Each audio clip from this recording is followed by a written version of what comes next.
I'm 65 years old, and I never imagined that the worst betrayal of my life would come from my own daughter-in-law. When she called me that Tuesday afternoon, her voice was sweet as honey. "Mom," she said, though she only called me that when she wanted something, "we need to talk about the penthouse." The penthouse. My dream home. The place I bought with Richard's life insurance money after he passed 3 years ago from a sudden heart attack.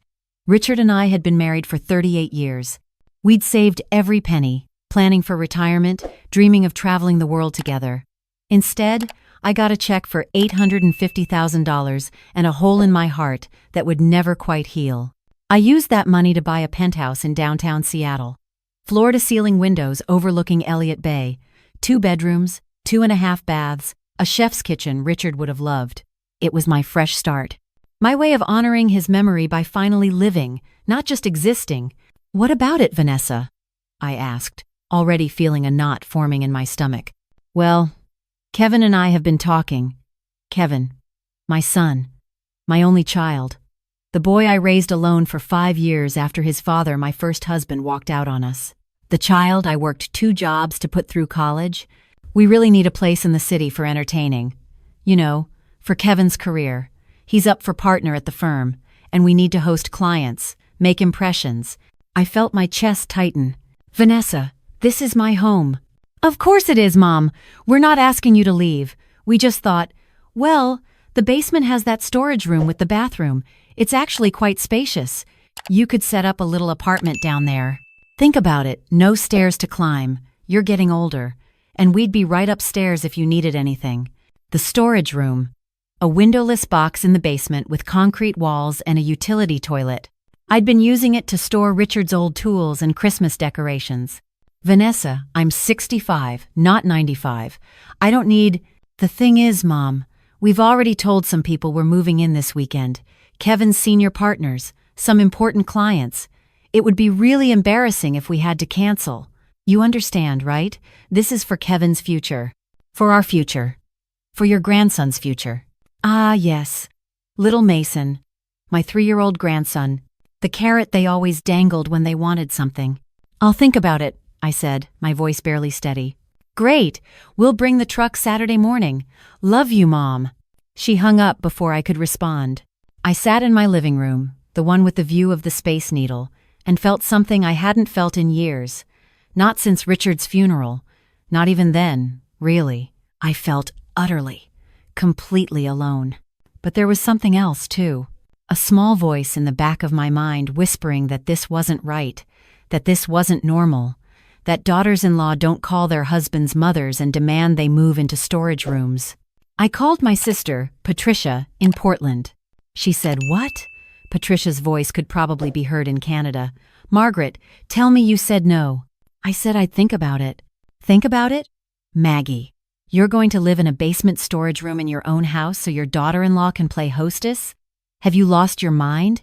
She said it's for Kevin's career, for the partnership. Kevin is 40 years old. He can get his own damn apartment if he needs to entertain. Better yet, he can rent a venue like normal people do.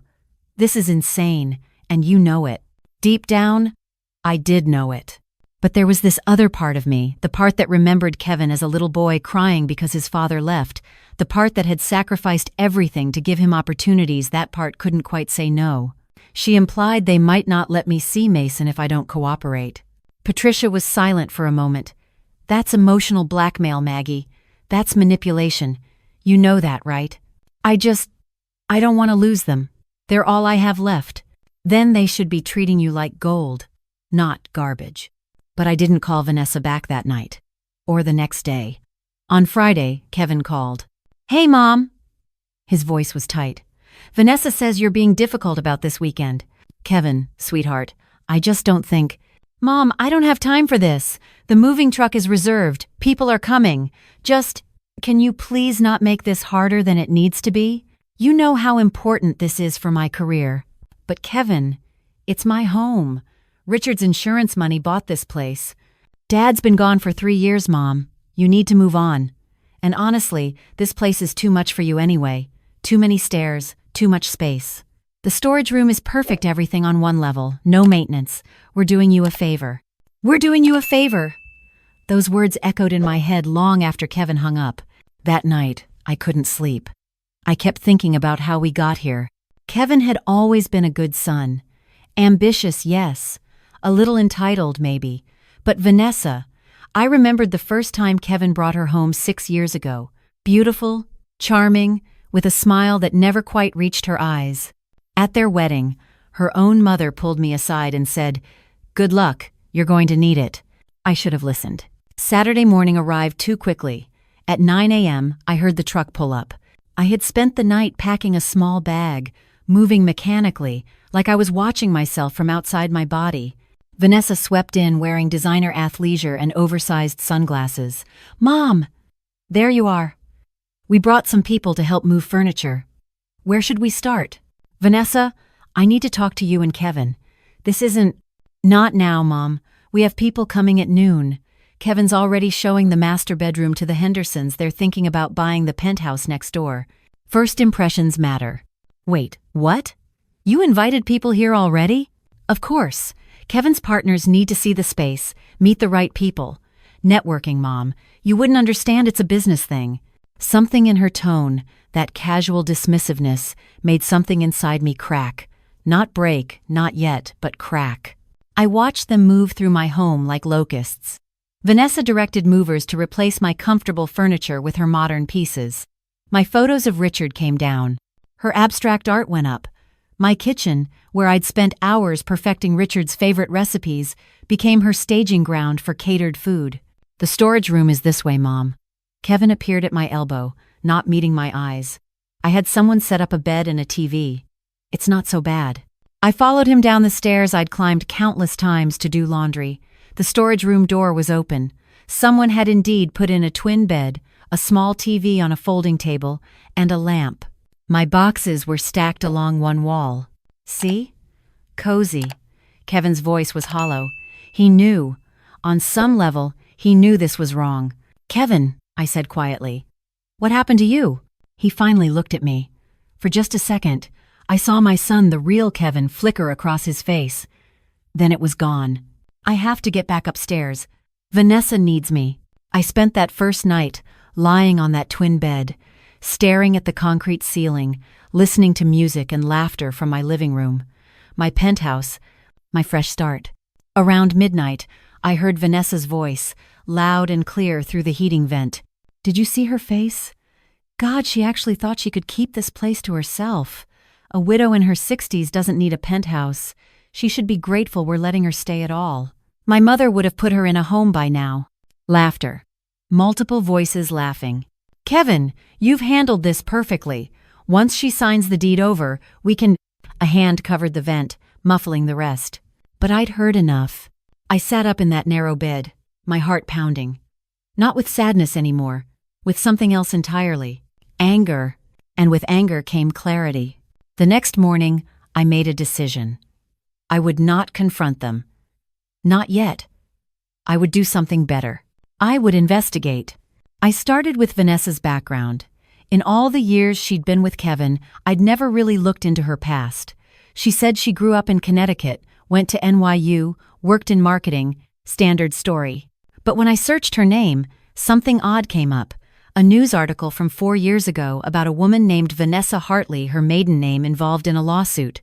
An elderly man claimed she'd befriended him, convinced him to invest in a fake startup, and disappeared with $200,000. The charges were dropped due to insufficient evidence, but the man died 6 months later, still broke. My hands shook as I kept searching. Another article, another elderly victim. A woman in Boston who said Vanessa had been her friend before convincing her to take out a second mortgage to invest in cryptocurrency. The woman lost her home. I felt sick. Over the next 2 weeks, I played the part of the compliant mother-in-law living in the basement. I came up for meals, which I had to prepare, of course, because Vanessa certainly wasn't cooking. I smiled when Mason visited. I pretended not to notice when Kevin avoided looking at me. But every night, I researched. I made calls. I contacted the victims from those articles. And I found something that made my blood run cold. There weren't just 2 victims. There were 8. 8 elderly people, mostly widows and widowers, whom Vanessa had befriended over the past 10 years. She had a pattern. befriend them, gain their trust, manipulate them out of their money or property, then disappear. But this time, she'd gotten smarter. This time, she'd married into her Mark's family. I was the 9th victim. One of the previous victims, a woman named Dorothy from Chicago, told me her story over the phone, her voice shaking with emotion. She told me she was like a daughter to me. I believed her. I gave her power of attorney when I had my hip surgery. By the time I recovered, she'd drained my accounts and sold my house. I ended up in subsidized housing. I'm 73 years old, and I have $600 in my bank account. Did you report her? I asked. I tried, but she was careful. Everything I signed was technically legal, even though she lied about what I was signing, and she'd disappear before anyone could build a case. Where is she now? She's in my penthouse, I said, and she's married to my son. Dorothy was quiet for a moment. Then you need to be very careful, because if she's there, she's planning something, and it won't end with you in a basement. That night, I did something I'm not proud of. I snuck upstairs while Kevin and Vanessa were out at some business dinner. I went into their bedroom, my former bedroom, and I searched. In Vanessa's closet, hidden in a locked box under her shoes, I found documents. Lots of documents. Deeds, power of attorney forms, living wills, all with my name on them, all unsigned yet. And a handwritten note in Vanessa's distinctive looping script. Once signed, transfer to account #4719. Property sale conservative estimate $1. 2M. Timeline. 6 months max. I took photos of everything with my phone, careful to put everything back exactly as I found it. I also found something else. A folder of documents belonging to an elderly man in Portland named Harold Chen, more forms, more signatures, and a death certificate dated 8 months ago. Harold Chen had fallen down the stairs in his home, the same home that was now owned by a shell company I traced back to Vanessa's maiden name. I nearly threw up right there in her closet. This wasn't just about money. This woman was dangerous. I spent the next week gathering evidence. I contacted the other 7 victims and got their stories, their documents, their proof. I contacted Harold Chen's daughter in California, who'd been suspicious of her father's accident but couldn't prove anything. I hired a lawyer. Not just any lawyer, a lawyer who specialized in elder abuse and financial exploitation. Her name was Sharon Reeves, and she was a bulldog in heels. "This is one of the most comprehensive predatory schemes I've seen," Sharon said, reviewing my documentation. "But you've done something remarkable, Margaret. You've connected the cases. Individually, they were all he said, she said. Together, they show a pattern. A criminal pattern. What do? We build an airtight case. Then we go to the police, the prosecutor's office, and we make sure she never does this again. But Sharon also warned me, until we're ready to move, you need to act normal. If she suspects you know anything, she might accelerate her timeline. Or worse." I thought about Harold Chen falling down the stairs. "I understand," I said. For 3 more weeks, I played my role.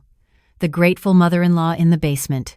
I signed nothing. When Vanessa casually mentioned I should update my will, I claimed I'd already done it with my old lawyer. When she suggested I might want to add her as power of attorney just in case something happened, I said I'd think about it. I saw the frustration building in her eyes. One evening, Kevin came down to the storage room alone. It was the first time he'd sought me out since moving day. "Mom, I need to talk to you." He sat on my bed, his head in his hands. He looked exhausted. "I know what you're thinking," he said quietly. "About the penthouse. About how I treated you." My heart squeezed. "Kevin," Vanessa says I'm being too soft. "That you're manipulating me with guilt. But I can't sleep, Mom. I keep thinking about Dad, about how he would have felt seeing you down here.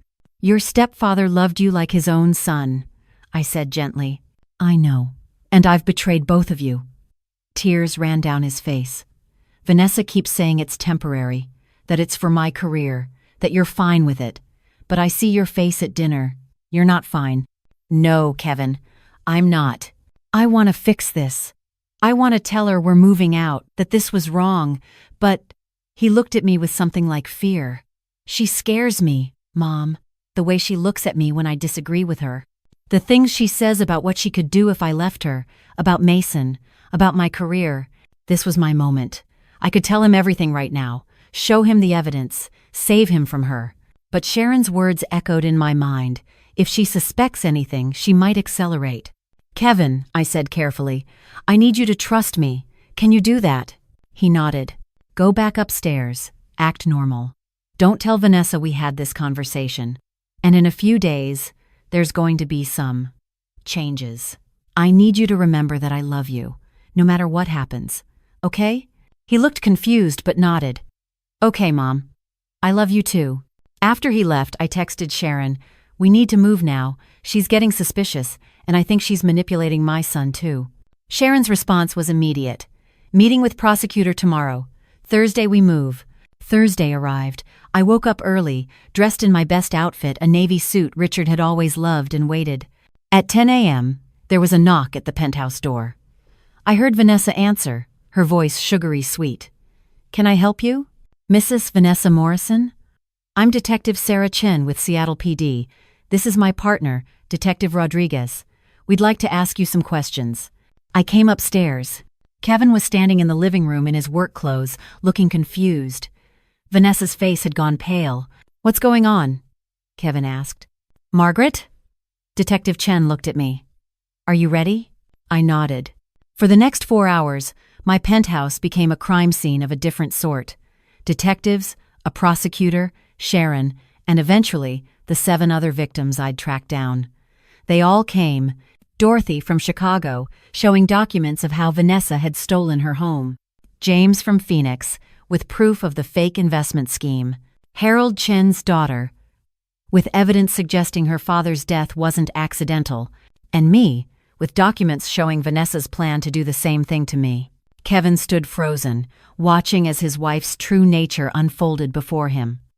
Vanessa tried every manipulation in her book. Kevin, baby, they're lying. This is your mother's doing. She's trying to tear us apart. Sir, Detective Rodriguez said to Kevin, when's the last time you spoke to your wife's family in Connecticut? At the wedding, I guess. They couldn't make it, so we video called them. Sir, your wife doesn't have family in Connecticut. The people at that wedding were actors. She hired them. Kevin's face went blank. The woman you married doesn't exist, Sharon said gently. Her real name is Vanessa Hartley. She has outstanding warrants in 3 states. She's been running this con for a decade. Kevin, you have to believe me. Vanessa grabbed his arm. Yes, okay, I changed my name. I had to escape an abusive family. But I love you. I love Mason. This is our family. What about Harold Chen? I asked quietly. Did you love him too before you pushed him down the stairs? Vanessa's mask finally slipped. The sweet expression vanished, replaced by cold calculation. You can't prove that. Maybe not, Detective Chen said. But we can prove fraud, theft, identity theft, forgery, and elder abuse in 8 separate cases. That's enough for the rest of your life in prison. They arrested her right there in my living room. Kevin sank onto the couch, her couch, and watched as they handcuffed his wife. As they led her out, Vanessa turned back to me. The look she gave me was pure hatred. You should have just signed the papers, old woman. It would have been so much easier for everyone. Easier for you, I replied. But I'm done making things easy for people who hurt me. After they left, Kevin and I sat in silence for a long time. I'm so sorry, Mom, he finally said. I'm so sorry. I know, honey. How do we fix this? First, I said, you help me move my furniture back upstairs. Then we get you and Mason set up in the 2nd bedroom until you figure things out, and then we both go to therapy. You're letting me stay? After everything? You're my son. You made mistakes, terrible mistakes, but she manipulated you too. The difference is, you feel remorse. She never did. Over the next months, we healed. Slowly. Kevin moved out eventually, into his own place. He's rebuilding his relationship with Mason, who thankfully was too young to understand what happened. Kevin started therapy and is working through what he now understands was years of manipulation and emotional abuse. The trial lasted 6 months. Vanessa was convicted on multiple counts and sentenced to 23 years in prison. More victims came forward once the news broke. The final count was 14 elderly people she'd scammed over 12 years. But for me, The most important part came after the trial. I used part of Richard's insurance money, the part Vanessa never touched, because it was in a separate trust to create the Richard Morrison Foundation for Elder Financial Protection. We help elderly people recognize and escape financial abuse. We connect victims. We provide legal resources. Dorothy from Chicago now volunteers with us. So do 3 other survivors. We've helped 47 people in the past year escape similar situations. I'm sitting in my penthouse now, looking out at Elliott Bay. It's mine again. Really mine. The view is just as beautiful as it was when I first moved in, but somehow more so now, because I fought for it. I didn't let them take it from me. My sister Patricia calls every week. "You're a hero, Maggie," she says. But I don't feel like a hero. I feel like a woman who was almost broken but chose to bend instead. A woman who learned that loving your children doesn't mean sacrificing your dignity. That setting boundaries isn't selfish, it's survival. Last week, Kevin brought Mason to visit. We made cookies in my kitchen, Richard's kitchen. Mason got flour everywhere, and it was perfect. "Mom," Kevin said as he was leaving, "I've been going to meetings for family members of people with personality disorders, learning about the manipulation tactics Vanessa used. I want you to know what she did to you, making you live in that basement. There's no excuse. Even if I was manipulated too, I should have protected you. I'm sorry doesn't cover it. Kevin, you're here now. You're doing the work. That matters." After they left, I stood at my window and thought about the past year, about Vanessa's final words as they led her away. "You should have just signed the papers." But I didn't. I fought back, and in fighting back, I found myself again. I'm 65 years old. I'm a widow. I'm a mother to a son who failed me but is trying to make amends. I'm a grandmother to a little boy who thinks I make the best cookies in the world. And I'm a survivor who learned that it's never too late to stand up for yourself, no matter who tries to push you down.